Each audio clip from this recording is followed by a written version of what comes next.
This week, Arizona's Governor Doug Ducey issued an emergency declaration over the border crisis and is calling in the National Guard now. He's totally exasperated. I can't blame him. Fox and Friends weekend co-host Will Cain went there to get a first-hand look, and he spoke to a panel of sheriffs from around the country. Our good friend joins us now from Texas. I just can't believe he went to the border without me. Will, good morning. How you doing? I'm good, Pete. Sorry to have left you up north while I went south to the border. But it was important because now I've been to the border 2 times. That's 2 more times than the Vice President of the United States.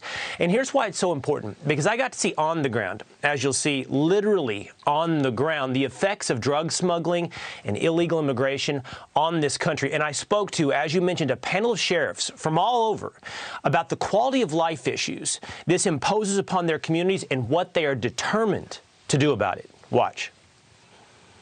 Without border security, we will never have true homeland security.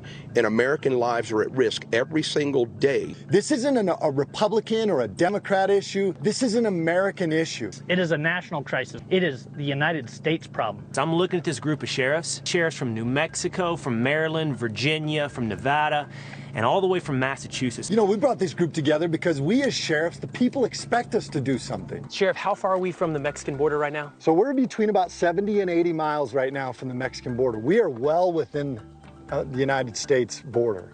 What they'll do is they'll come walking through the desert, and then they'll wait here. And then the scouts, which you see in these mountains, will tell the vehicle it's clear to come pick them up. Now, we've always been a traffic area, but we've seen a tremendous spike since January 20th. This is all them.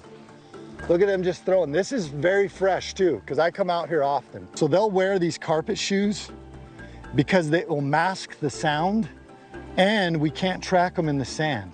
This is the camouflage you're talking about. And it's almost like they have a border crossing kit. All these bags, this is your typical backpack here, like this one, standard issue backpack.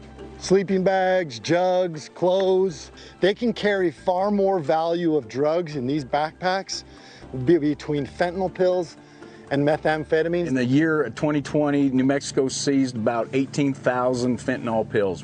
Year to date this year, we've seized over 90,000 pills. We have experienced an all-time high of overdoses in Wycomico County, Maryland. Between 2007 and 2017, Massachusetts had the highest influx of illegal immigrants into our communities in Massachusetts. It's often been said every county is a border county. Start with Virginia having arrests of cartel members, MS-13 gang members. I was with Sheriff Daniels last night. We're sitting here in Cochise County, and this is Sheriff Daniels County, and he told me the numbers have increased tenfold from over a year ago. Yeah. You're all nodding along. You've all experienced something similar? The Cochise County Sheriff's Office has a virtual system camera system. Last year at this time, we ran between 300 to 400 illegal entries. Right now, we're at 3,400 in the month of March alone. We are currently averaging almost 5 illegals an hour right now crossing the border. That's an hour, 24 hours a day, 7 days a week. As we sit here, there's a group not far from us, about 13, coming right on our backside that we're working on right now. So, that you've already caught on camera. You can see them making their way through the mountains as we talk. Yeah, we saw them come in the country illegally, and now our team and Border Patrol are working to get them right now. This is a very active highway. It wasn't that way before.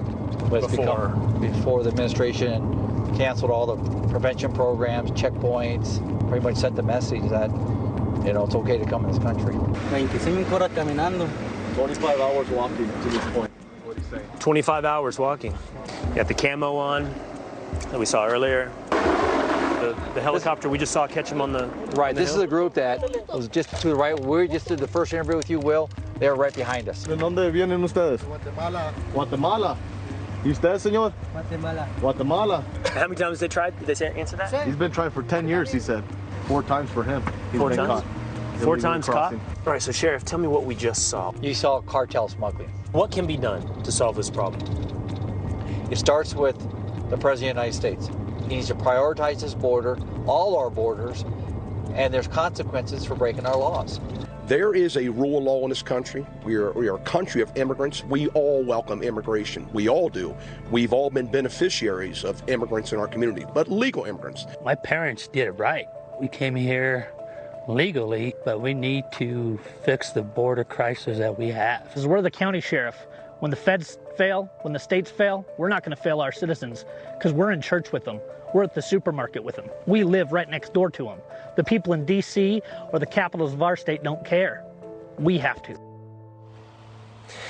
You know, Pete, Brian Ainsley, here's what's fascinating. If you're sitting at your home somewhere in suburbia America and all you ever read about this issue is on Twitter, or maybe you're in Washington, D.C., and all you read is data, you can maybe wave your hand at this like it's a race issue or it's a partisan issue. But when you talk to people who this is literally happening in their backyard, you see it's a quality of life issue. They talk about the drug overdoses, and they talk repeatedly about the rule of law. Imagine living in a place where the law just didn't seem to apply. No one cares, no one obeys, criminal laws, traffic laws, whatever it may be.